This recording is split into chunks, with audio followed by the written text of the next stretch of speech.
Hey brothers and sisters! Kung napanood nyo yung first episode natin, grabe.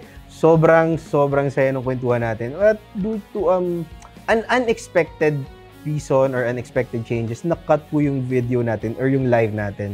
So we apologize for this and we're happy pa din na sinamahan nyo kaming mag-asawa for this first episode of the Servant and Light podcast.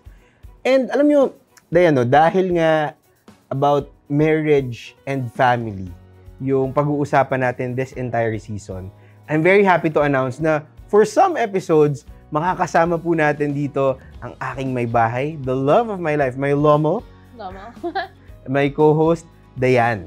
Yan. Yes, and if na-enjoy nyo yung episode today, you can look back or watch it again and even, Yung view first episode. Season. So in different platforms like Spotify, Apple Podcasts, and YouTube. Pwede rin sa Facebook, obviously, sa Facebook page ng Couples for Christ. Again, masayang-masaya po kami sa kwentuhan na to and sa ating unang episode na to. For episode 2, what to look forward for episode 2?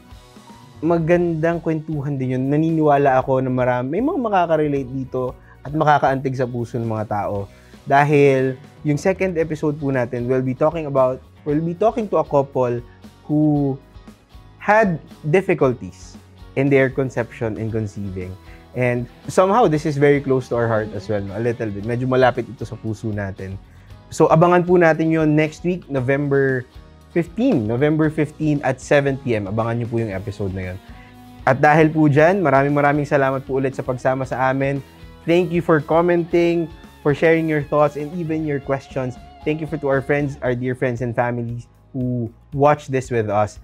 So muli po, this is the Servant and Light Podcast. I'm Mac Quinto. I'm Diana Quinto. And next week po ulit mga kapatid. Kwentuhan tayo.